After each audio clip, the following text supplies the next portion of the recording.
1821 से गुप्त रखे चार हैंसेन हमेशा 100-200 लोगों की टीम का नेता रहा था। इस देश की कई ताकतों में से एक ऐसी ताकत, ये बहुत आकर्षक नहीं था। हालांकि इसमें कुछ युद्ध शक्ति थी, लेकिन इसकी तुलना किसी वास्तविक प्रमुख शक्ति से नहीं की जा सकती थी। यही कारण था कि जब उन ताकतों ने देखा कि वह उन्हें स्वीकार करने के लिए तैयार नहीं है, तो उन्होंने उसे स्वीकार नहीं किया। वे उस पर हमला करने वाले थे। वे लोग हस्सेन को भर्ती करना चाहते थे क्योंकि वे अपनी ताकत बढ़ाना चाहते थे। एक बार हस्सेन असहमत हो जाता तो वे उसे खत्म कर देते। ये बहुत ज्यादा बोझ नहीं था, क्योंकि उनके दृष्टिकोण से हस्सेन और अन्य लोग उनके लिए बहुत ज्यादा खतरा पैदा नहीं कर सकते थे। जहाँ तक हैंसेन का सवाल है, वह हमेशा से ही मौजूदा स्थिति से बहुत संतुष्ट रहा है। वह कुछ प्रमुख शक्तियों के साथ घुल मिल गया था, और चूंकि उसके अधीनस्थ काफी शक्तिशाली थे, इसलिए यहाँ उनका जीवन अभी भी काफी आरामदायक था। हालांकि ये सब तब शुरू हुआ जब उन प्रमुख शक्तियों ने उसे भर्ती करना शुरू किया। अब जाकर उसे एहसास हुआ कि कुछ अलग था। जिस ताकत पर उसे इतना गर्व था, कई बड़े लोगों की नजर में वे उसे भर्ती करना चाहते थे, और उन्हें ये भी लग सकता था कि यह उसे एक मौका दे रहा था। उसे इसे अस्वीकार नहीं करना चाहिए था। अगर उसने उन्हें अस्वीकार कर दिया तो वह उन्हें कोई सम्मान नहीं देगा, वह अपना बदला ले लेगा। दुखद बात यह थी कि उसे अचानक एहसास हुआ कि इस तरह के बदले के सामने वह शक्तिहीन है। उसके पास सोचने के लिए कोई रास्ता भी नहीं था। अब उसे एहसास हुआ कि यहाँ कोई समर्थक न होना कितना दयनीय है। इसके अलावा अतीत में दुनिया पर उसकी तिरछी नजर डालने की स्थिति भी एक भ्रम थी। बात बस इतनी थी कि आसपास की ताकतें उस पर ध्यान केंद्रित नहीं करती थी। इस खोज ने हैंसेन को कुछ हद तक परेशान कर दिया। साथ ही उसे ये भी समझ में आ गया कि पर्याप्त ताकत के बिना वह इस जगह पर कभी भी सुरक्षित नहीं रह पाएगा। वे लोग अगर चाहें तो उसे कभी भी खत्म कर सकते हैं। यह एहसास होने के बाद हैंसेन ने अपने दिल में सोचा, वास्तव में वह अपनी ताकत बढ़ाने के लिए बहुत उत्सुक हो गया था। उसे जो खुशी हुई वह ये थी कि उसने बेतरतीब ढंग से एक समर्थक को चुना था। वह वास्तव में इतना मजबूत था जिससे वे खुद को और अपने अधीनस्थों की रक्षा करना चाहते थे। वे और भी अधिक आश्वस्त थे। हस्सेन को यह उम्मीद नहीं थी कि हुआन फैंग जो सोच रहा था, अगर ऐसा नहीं होता तो वह बहुत आगे की सोचता। जाहिर है हुआन फैंग संतुष्ट नहीं था। उसके पास यहाँ जमीन का एक छोटा सा टुकड़ा था, और वह ज्यादा से ज्यादा लाभ प्राप्त करना चाहता था। ऐसा करने के लिए उसके पास पर्याप्त शक्ति होनी चाहिए। इसलिए हैंसेन समझ सकता था कि क्यों हुआन फैंग उसे इस देश का नियंत्रक बनाना चाहता था। इसके अलावा जैसा कि हुआन पिंग ने कहा था, अगर वह हुआन फैंग की राय से सहमत नहीं होता तो हुआन फैंग को किसी और को अपना समर्थन देने में कोई आपत्ति नहीं होगी। उसकी जैसी शक्ति इस देश में ऐसा व्यक्ति दुर्लभ नहीं था। यहाँ कई प्रमुख शक्तियाँ इकट्ठी थी, और हुआन फैंग को उनमें से एक होने की जरूरत थी। उसे बस अपना समर्थन देने के लिए किसी और आश्चर्य को चुनने की जरूरत थी। उसे विश्वास था कि ये बहुत मुश्किल नहीं होगा। आखिरकार हुआन फैंग की तरफ से चाहे हथियारों का समर्थन हो या न हो, यहाँ तक कि हैंसेन को लगा कि अगर हुआन पिंग और बाकी लोग हमेशा यही रहे तो उसे खुद से कोई लेना देना नहीं रह जाएगा। उनके यहाँ होने से, हुआन फैंग के अंतहीन समर्थन से ये बहुत संभव था कि चीजें अच्छी हो जाएं। जहाँ तक हैंसेन की बात है तो वह वास्तव में अपने दिल में ऐसी स्थिति से बहुत ईर्ष्या करता था। इससे पहले उसने इस समस्या के बारे में कभी नहीं सोचा था, क्योंकि वह पर्याप्त रूप से मजबूत नहीं था। इसके बारे में सोचना व्यर्थ था। इसके अलावा अगर वह लापरवाही से काम करता तो वह उस स्थिति तक पहुँचने से पहले ही लोगों से गिर सकता था। उसे खत्म कर दिया गया था। हालांकि हुआन फैंग की मदद से हैंसेन को कुछ उम्मीद दिखी। हालांकि हुआन फैंग केवल एक व्यक्ति था, वह अन्य प्रमुख शक्तियों की समर्थकों जितना शक्तिशाली नहीं था। हालांकि हुआन फैंग की ताकत को कम करके नहीं आंका जा सकता था। वह बहुत शक्तिशाली भी था। हुआन फैंग ने उसे जो चीजें दी थी उनसे ये देखा जा सकता था कि आम लोगों को ऐसे उन्नत हथियार नहीं मिल पाएंगे। इसके अलावा उनमें से बहुत सारे थे। आम लोगों के पास हुआन पिंग जैसे शक्तिशाली अधीनस्थ नहीं होंगे। बेशक अभी भी खतरे थे। आखिरकार वे केवल इसी देश में थे। प्रमुख शक्तियों में से एक हुआन फैंग के लक्ष्य को प्राप्त करना चाहता था। उन्हें इस देश को साफ करना था। ये बिल्कुल आसान मामला नहीं था, क्योंकि इतने सालों तक यहाँ जिंदा रहने के पीछे कमोबेश कुछ ताकतें हैं।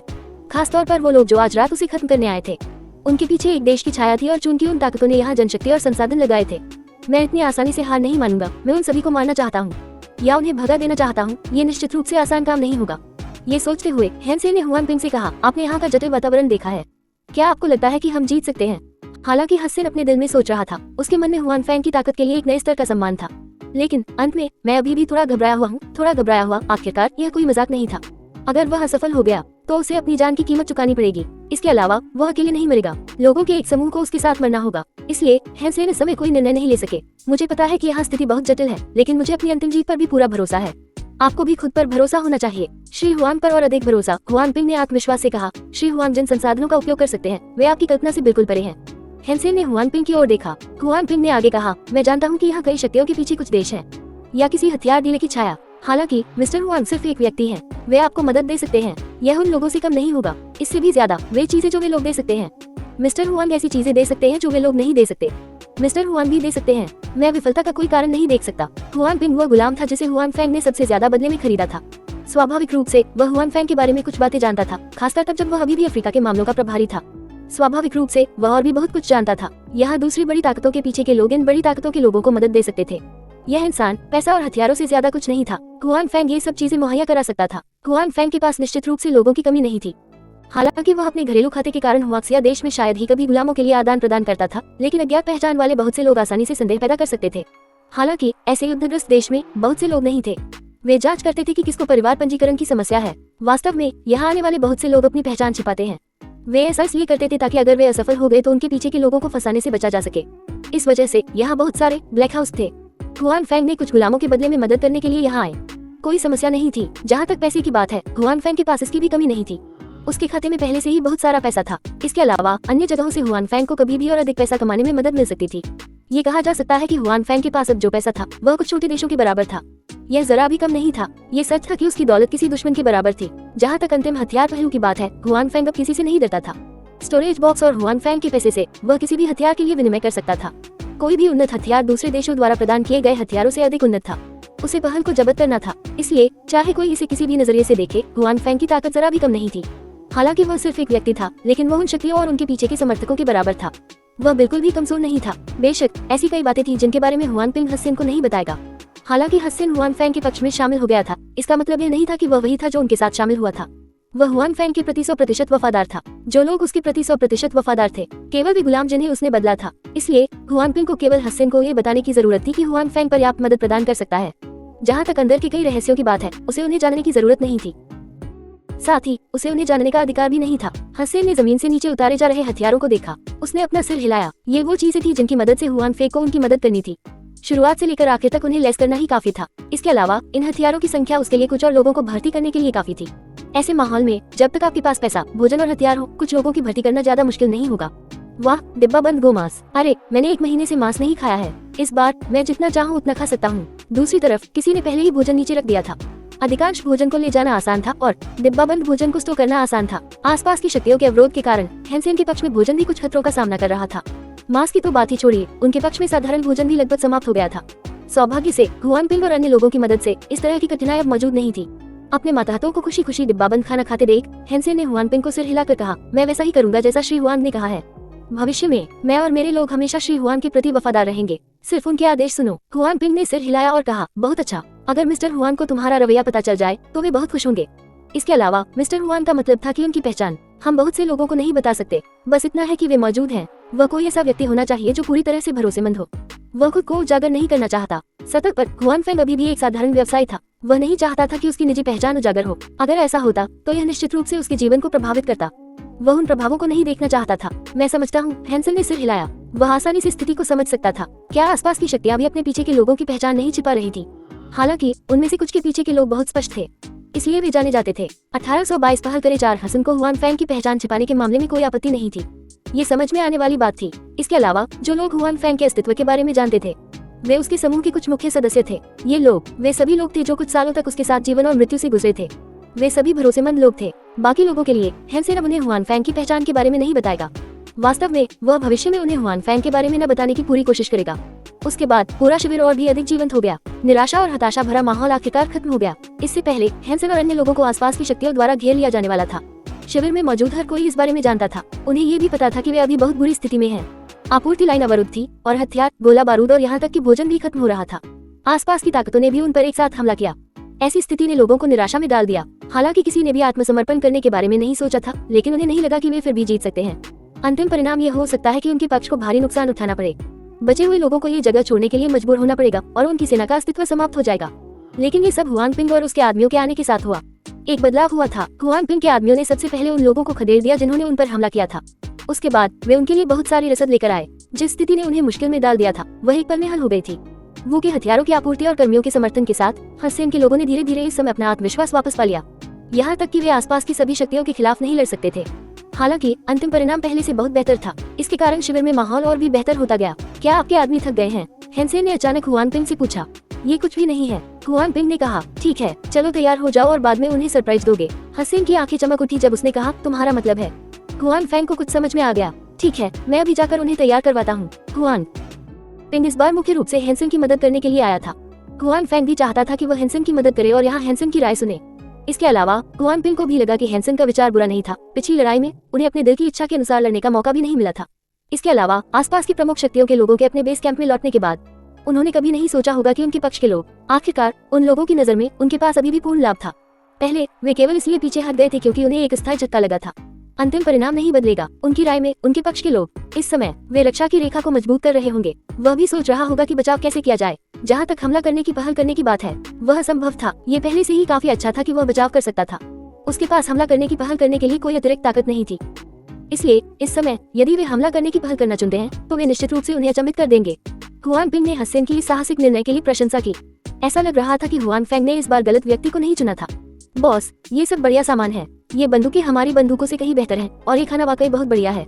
इस समय हैंसन के अधीनस्थों में से एक ने आकर उत्साह से कहा, ये सही है बॉस। आप जिस मिस्टर हुआन की शरण में जाना चाहते हैं उसका मूल क्या है? आम लोग निश्चित रूप से इन अच्छी चीजों को प्राप्त करने में सक्षम नहीं होंगे। एक अन्य व्यक्ति ने भी अपने चेहरे पर मुस्कान के साथ कहा, क्या आप सभी लोग इन वस्तुओं से संतुष्ट हैं? हैंसेन ने पूछा, बेशक मैं इन वस्तुओं से बहुत संतुष्ट हूँ। ये हमारी कल्पना से कहीं बेहतर है। ये सही है, ये वास्तव में हमारी कल्पना से बेहतर है। हैंसेन ने कहा, मैंने कभी नहीं सोचा था कि मुझे इतना समर्थन मिलेगा। श्री हुआन निश्चित रूप से एक साधारण व्यक्ति नहीं थे। वे हुआन पिंग के आदमियों की ताकत थे। जैसा कि आप सभी ने देखा है, हमने पहले ही श्री हुआन के प्रति अपनी वफादारी की प्रतिज्ञा कर ली है। उस स्थिति में हम भविष्य में कोई अन्य विचार नहीं रख सकते। अन्यथा हमें आसपास की शक्तियों की मदद की आवश्यकता नहीं होगी। हुआन पिंग हमें खत्म करने वाला पहला व्यक्ति होगा। ये स्वाभाविक है। हम ऐसे लोग नहीं है जो अस्थिर और अस्थिर हों। ये सही है। चूंकि हमने श्री हुआन का पक्ष लिया है, इसलिए स्वाभाविक रूप से हम उनके साथ विश्वासघात नहीं करेंगे। हम भविष्य में कैसे मानव बने रह सकते हैं? ये सही है। चूंकि हमने श्री हुआन का पक्ष लिया है, इसलिए स्वाभाविक रूप से हम उनके साथ विश्वासघात नहीं करेंगे। हम भविष्य में कैसे मानव बने रह सकते हैं? हैंसन ने सिर हिलाया। वह अपने अधीनस्थों को पहले से ही याद दिला रहा था कि उन्हें कोई भी अनावश्यक विचार रखने की जरूरत नहीं है। इससे उन्हें कोई फायदा नहीं होगा। वह ये भी नहीं चाहता था कि हुआन पिंग और उसके अधीनस्थ गलतफहमी में रहें। ठीक है, भाइयों को तैयारी करने दो। हैंसन ने कहा, क्या हुआ? क्या बात है बॉस? हाँ, हैंसन ने सिर हिलाया और आंखों में तेज चमक के साथ बोला, वे लोग पहले भी हम पर हमला करने आए थे। इस बार उन पर हमला करने की बारी हमारी है। प्रमुख, क्या आप हमला करने की पहल करने जा रहे हैं? उसके बगल में खड़े लोगों की आंखें चमक उठी और उन्होंने कहा, ये सही है। हैंसन ने कहा, पहले हम इतने मजबूत नहीं थे। अगर हमारे मन में यह विचार भी होता तो हम इसे केवल अपने दिल में ही रख सकते थे। अब हुआन पिंग और उनके द्वारा लाई गई चीजों के साथ हमें वास्तव में पहल करनी चाहिए। ठीक है, मैं ये बहुत दिनों से करना चाहता था। ये कमीने, क्या वे सचमुच सोचते हैं कि हम इतने आसान हैं कि वे अपनी मर्जी से हमें मसल सकते हैं? क्या वे सचमुच सोचते हैं कि हम उनकी मर्जी से आ जा सकते हैं? इस बार चलो उन्हें एक जोरदार झटका दें। ठीक है, चूंकि वे हम पर हमला कर सकते हैं, इसलिए स्वाभाविक रूप से हम भी उन पर हमला कर सकते हैं। हसन के आदमियों ने उत्साह से कहा। पहले उन्हें उनके दरवाजे तक पीटा गया था। हर कोई स्वाभाविक रूप से अपने दिल में दुखी था। हालांकि उस समय उनके पास जनशक्ति, हथियार और गोला बारूद की कमी थी और वे अपने बेस की रक्षा करने में सक्षम थे। वे पहले से ही आभारी थे कि उनके लिए हमला करने की पहल करना असंभव था। हालांकि हुआन पिंग और उसके साथ लाए गए लोगों और हथियारों के साथ जिन चीजों के बारे में उसने पहले सोचने की हिम्मत नहीं की थी, उन्हें अब अंततः लागू किया जा सकता है। इसलिए हैंसर के पक्ष के लोग तुरंत तैयारी में लग गए। इससे पहले सभी के दिलों में गुस्से की लहर थी। किसी को पता होना चाहिए कि वे सभी समृद्ध युद्ध अनुभव वाले लोग थे और वे सभी बहुत शक्तिशाली थे। पहले वे केवल निष्क्रिय रूप से मार सह सकते थे और वे पहले से ही अपने दिल में दुखी महसूस कर रहे थे। अब जब उन्होंने हैंसर का आदेश सुना था तो स्वाभाविक रूप से उन्हें कोई आपत्ति नहीं थी। उनमें से हर कोई अपनी मुट्ठी रगड़ रहा था। इसे अन्य प्रमुख शक्तियों के लोगों को देना चाहता था। अच्छा, जहाँ तक हुआन पिंग के पक्ष के लोगों की बात है तो वे भी बहुत जल्दी तैयार हो गए थे। दोनों पक्ष एक साथ ही निकल पड़े। दूसरी ओर हसन बहुत आत्म जागरूक था और उसने सीधे हुआन पिंग के लोगों को आदेश नहीं दिया। फिर भी उसने हुआन पिंग को उन्हें आदेश देने का आदेश दिया। उन सभी लोगों को हुआन पिंग द्वारा यहाँ लाया गया था। जाहिर है हुआन पिंग उनसे अधिक परिचित था और वह हुआन पिंग के आदेशों का अधिक आज्ञाकारी था। यदि हसन आंख मूंदकर उनके साथ जुड़ जाता और उन्हें एक साथ आदेश देता तो इससे अराजकता पैदा होती। इसलिए हैंसन ने हुआन पिंग को केवल अपने आदेश बताए, लेकिन हुआन पिंग को अपने अधीनस्थों को आदेश देने के लिए कहा। इस बारे में हुआन पिंग को स्वाभाविक रूप से कोई आपत्ति नहीं थी। जब तक हैंसन का हुआन फैंग के खिलाफ विद्रोह करने का कोई इरादा नहीं था, तब तक हुआन पिंग उसके आदेशों को सुनेंगे। उसी समय हैंसन के स्टेशन से 3 गली दूर ये भी सेना के एक समूह का स्टेशन था। ये स्टेशन हैंसन के स्टेशन से भी बड़ा था। अंदर के लोग नी कंट्री के सैनिक थे। बेशक वे बाहरी लोगों के सामने अपनी पहचान स्वीकार नहीं करेंगे। यहाँ सैकड़ों लोग थे और उन सभी की पहचान एक जैसी थी। इससे पहले वे उन लोगों में से थे जिन्होंने हैंसन के शिविर पर हमला किया था। हालांकि क्योंकि उन्हें लगा कि हैंसन और अन्य लोग संख्या में कम थे, साथ ही अन्य सहयोगी भी मौजूद थे, इसलिए उन्होंने पहले जो लोग भेजे थे वे केवल कुछ दर्जन ही थे। उनके दृष्टिकोण से भले ही वे और अन्य सहयोगी केवल कुछ दर्जन ही क्यों न हो, उनके लिए हैंसन को हराना कोई समस्या नहीं होगी। लेकिन उन्हें यह उम्मीद नहीं थी कि स्टेशन पर रुके लोग उनके साथियों की विजयी वापसी की खबर नहीं, बल्कि घायल लोगों का एक समूह जो दयनीय स्थिति में भाग गया था, उनका इंतजार कर रहा था। इस तरह की स्थिति ने सभी को आश्चर्यचकित कर दिया, लेकिन साथ ही वे हैरान भी हुए। वे हैंसन की सेना की ताकत जानते थे। तार्किक रूप से कहीं तो उन्हें पकड़ना कोई समस्या नहीं होनी चाहिए।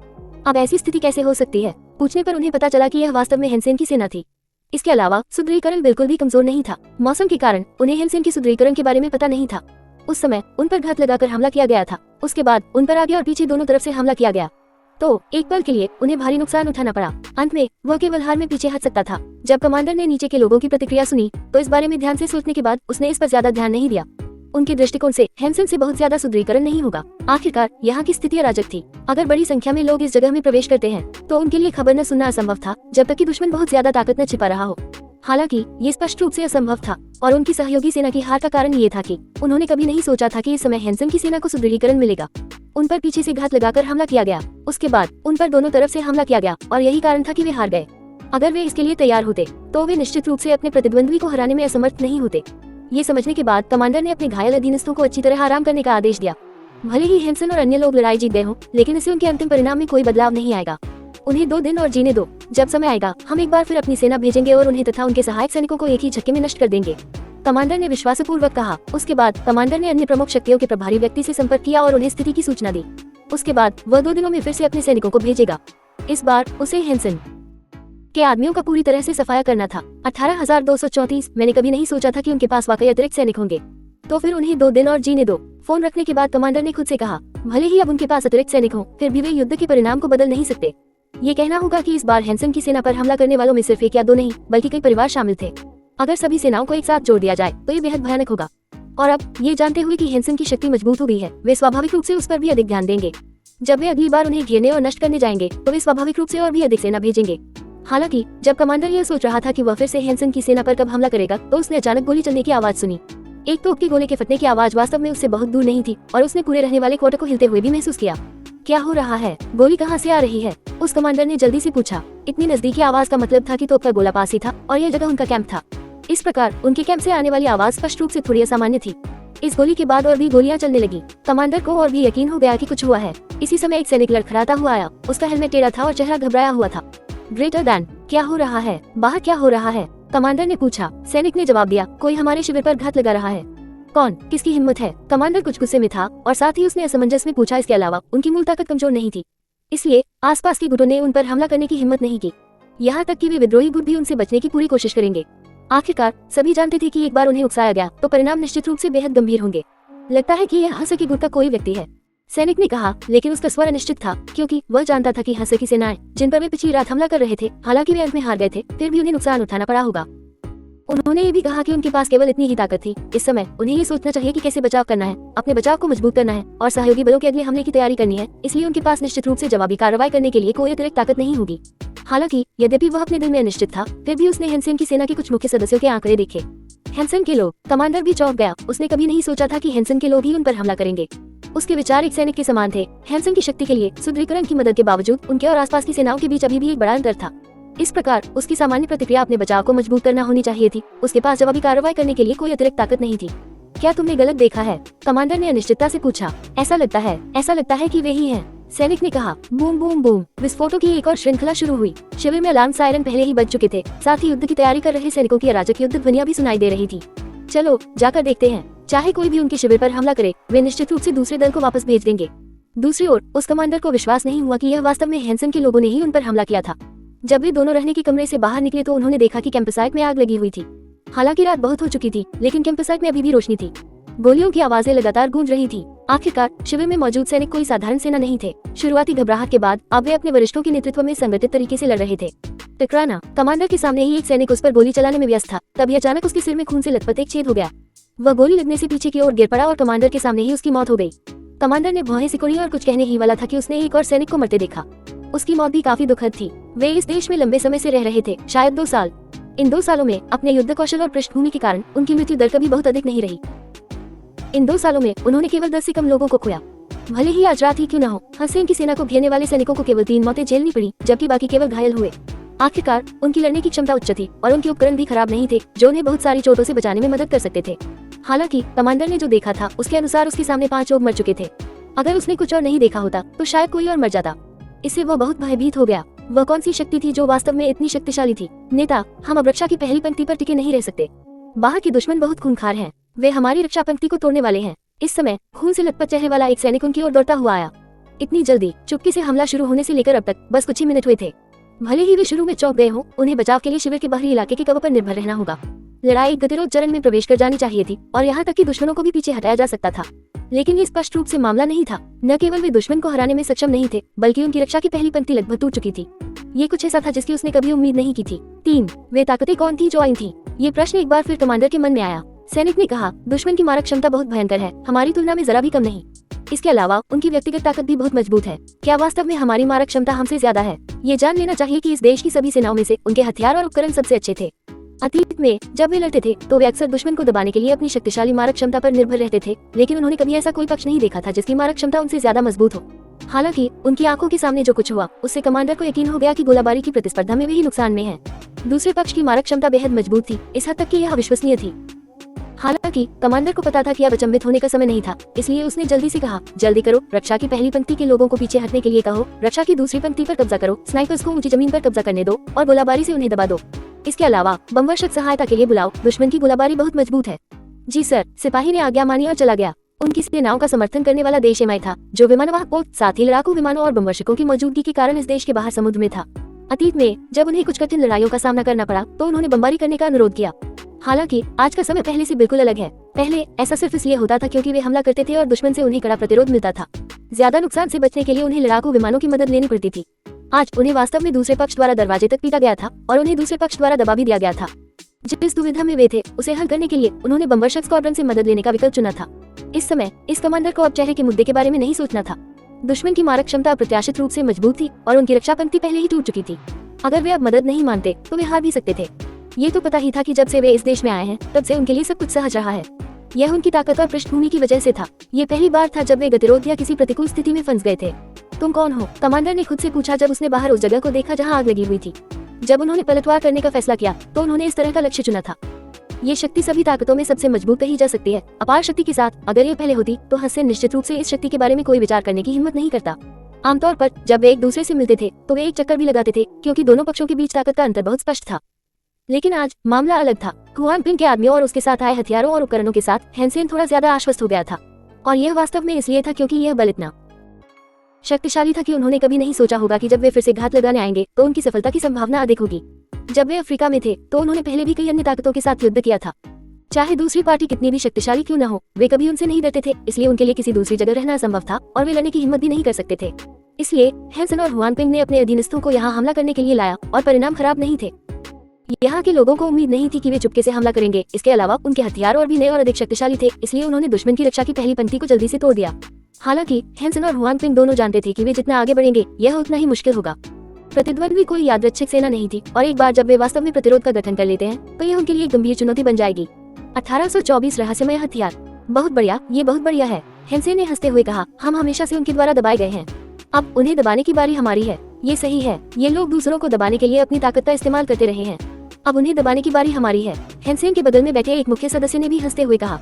चुपके से हमला करने की शुरुआत से लेकर अब तक सब कुछ सुचारू रूप से चला।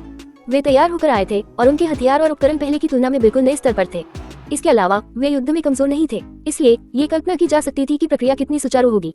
वैसे भले ही उन्होंने सोचा हो कि ऐसी स्थिति होगी, लेकिन जब उन्होंने वाकई दूसरे पक्ष को एक एक कदम पीछे हटने पर मजबूर कर दिया तब भी वे दिल से बहुत खुश थे। आखिर उनका सामना 2-3 लोगों की मिलीजुली सेना से नहीं था, उनका सामना था यह एक ऐसी ताकत थी जिसे इस देश की सभी ताकतों में सबसे ऊपर गिना जा सकता था, और अब वे दूसरे पक्ष को लड़ने के लिए दबाने में सक्षम थे। ये कुछ ऐसा था जिसके बारे में उन्होंने पहले कभी नहीं सोचा था। ये हथियार बहुत ही शानदार है, इनका उपयोग करना बहुत ही सुविधाजनक है, टीम के सदस्य ने कहा। बाकी लोगों ने भी सिर हिलाया। इस बार वे इतनी आसानी से लड़ने में सक्षम थे। हथियार भी एक बहुत ही महत्वपूर्ण कारण थे। अगर एक चतुर महिला चावल के बिना खाना नहीं बना सकती थी तो उन्होंने इसके बारे में नहीं सुना होगा, लेकिन वे इसका कारण समझते थे। पहले वे अच्छे हथियारों की कमी से प्रतिबंधित थे, भले ही उनके पास ताकत थी, वे इसका पूरा प्रदर्शन नहीं कर सकते थे। लेकिन अब ये स्पष्ट रूप से अलग था। उनके हथियार और उपकरण न केवल अन्य ताकतों से आगे निकल गए बल्कि उनसे आगे भी निकल गए। ये सभी ताकतवर ताकतें थीं। हमारे भाइयों से कहो कि सावधान रहें, अंदर के लोगों का प्रतिरोध और भी तीव्र हो जाएगा, हैंसेन ने याद दिलाया। समझ गया, ये पहली बार नहीं है जब हमारे भाइयों ने युद्ध लड़ा है, उन्हें इस बारे में पता होना चाहिए, उसके बगल में बैठे व्यक्ति ने कहा। हैंसेन ने सिर हिलाया, उसे अभी भी अपने आदमियों की युद्ध कुशलता पर भरोसा था। सच तो वैसा ही था जैसा उन्होंने सोचा था। दुश्मन की पहली रक्षा पंक्ति को तोड़ने के बाद उनके सामने आने वाला दबाव और प्रतिरोध अचानक दोगुना। 1826 तुम्हें थोड़ी देर में पता चल जाएगा। हुआन पिंग का आदमी स्नाइपर राइफल के सामने लेट गया और उसने राइफल की दिशा को समायोजित करते हुए कहा, हम जो हथियार लाए थे वे साधारण हथियार नहीं थे, भले ही वह आयरन टर्टल था, फिर भी मैं उसे गोली मार सकता था।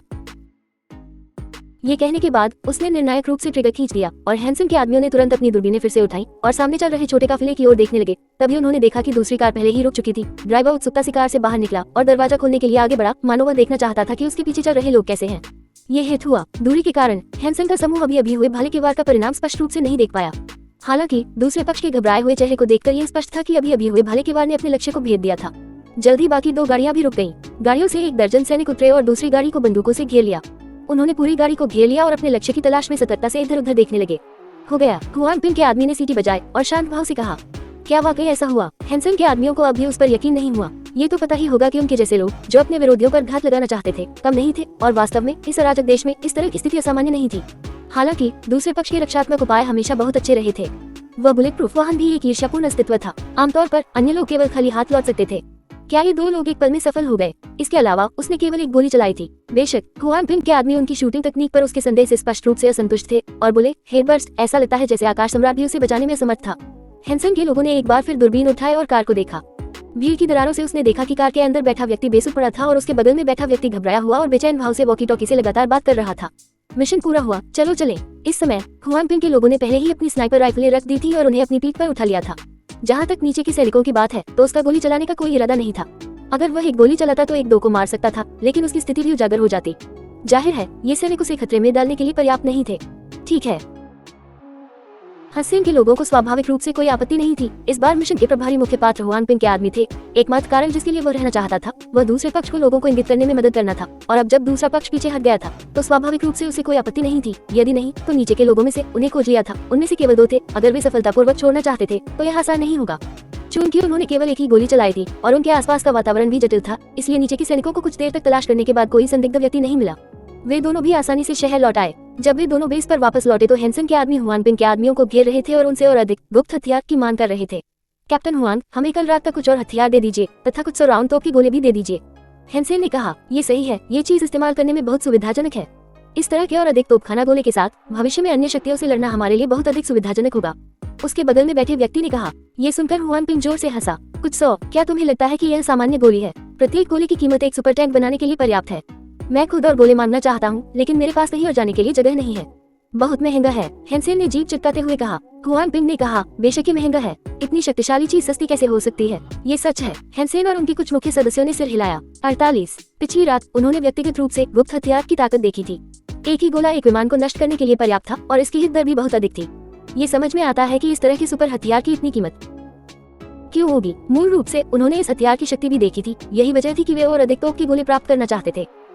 अंत में हुआन पिंग ने जो कहा था उसे सुनने के बाद वे बहुत अधिक मांगना नहीं चाहते थे, लेकिन सौभाग्य से हुआन पिंग ने पहले उनकी मदद की थी और उन्हें इनमें से 10 से अधिक तोपें दी थी। इसलिए जब तक वे अपने ब्लेड पर इस्तेमाल की जा सकती थी, ये कई समस्याओं को हल करने के लिए पर्याप्त से अधिक था। इसी समय शेष 2 लोग वापस आ गए। कैसा है? हैंसन ने पूछा। हैंसन और बाकी लोगों ने भी उन दोनों की ओर देखा, हालांकि उन्हें ज्यादा उम्मीद नहीं थी।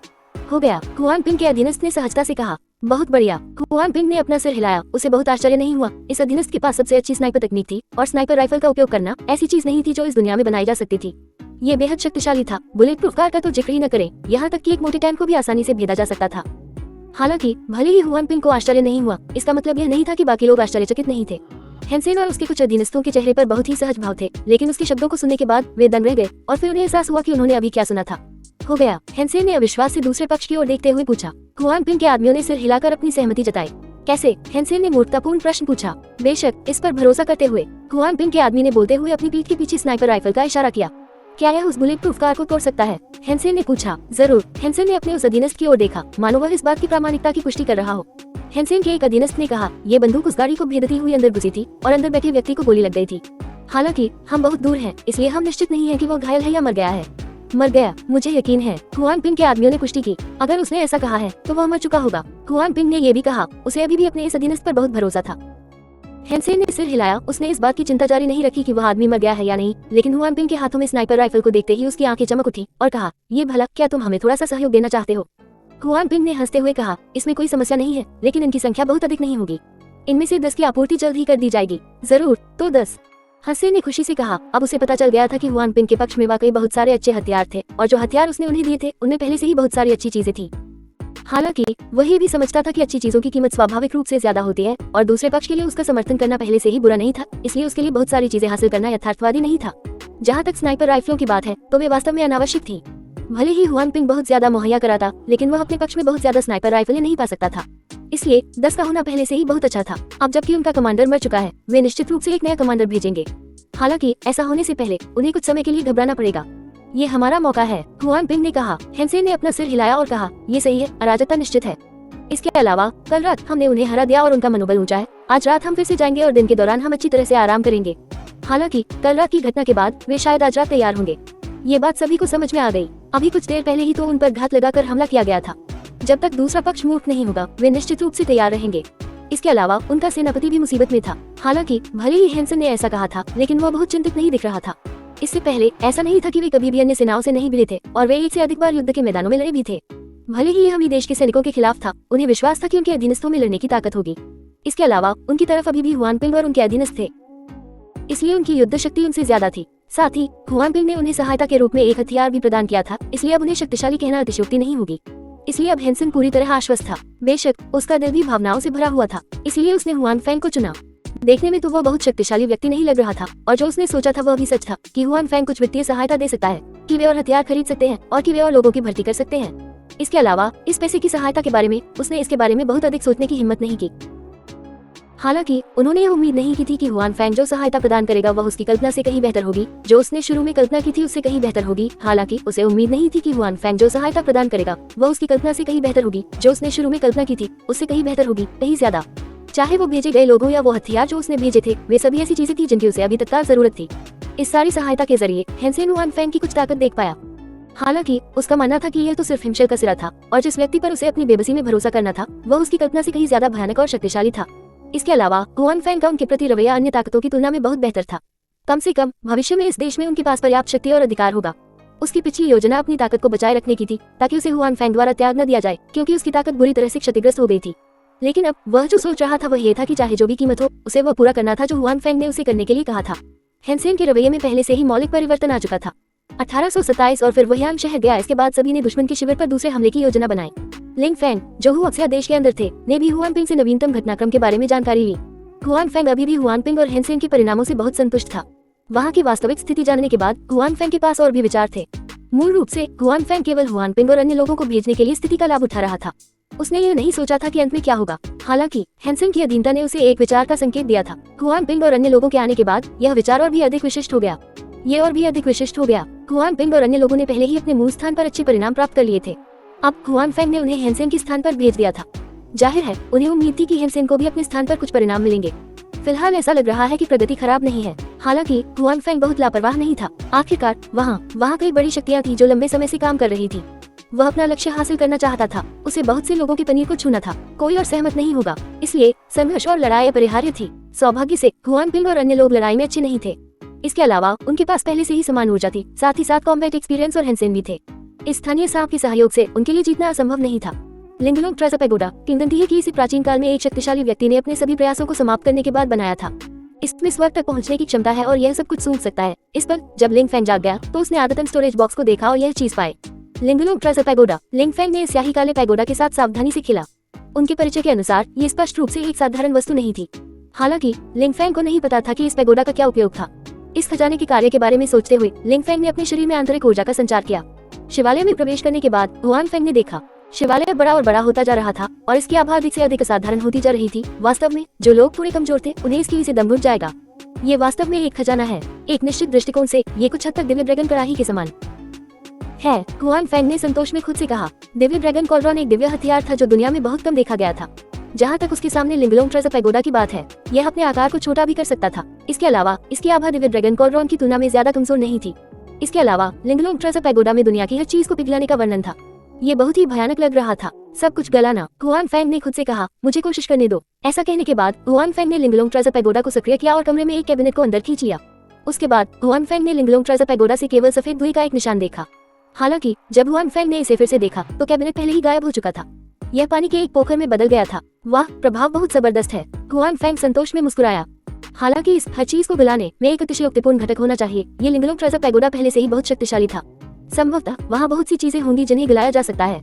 ये चीज बुरी नहीं है। मुझे बस यह नहीं पता कि यह चीज किस स्थानिक क्षेत्र से संबंधित है। हुआनफैंग ने लिंगलोंग ट्रेजर पैगोडा को छोटा करने के बाद उसे अपने स्टोरेज रिंग में डाल दिया और अपने दिल में सोचा, ऐसा खजाना बहुत ज्यादा पैसे का होगा। अगर किसी के पास पैसे भी हों तो भी वह इसे खरीद नहीं पाएगा।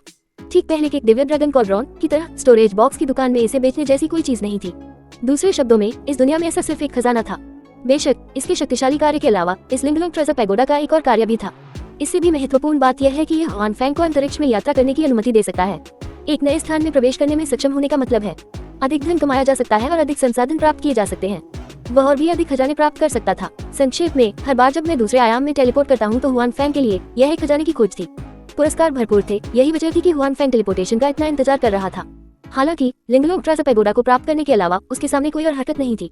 दूसरे शब्दों में, टेलीपोर्टेशन के लिए आवश्यक 3 वस्तुओं को अभी तक एकत्र नहीं किया गया था। भले ही हुआन फैंग टेलीपोर्ट करना चाहता था, लेकिन वह इसके बारे में कुछ नहीं कर सकता था।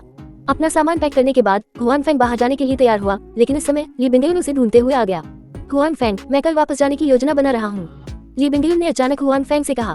क्या हुआ? क्या हुआ? हुआन फैंग ने पूछा। ली बिंगयुन अब यही रह रही थी और उसका करियर किंग प्रांत में स्थानांतरित हो गया था।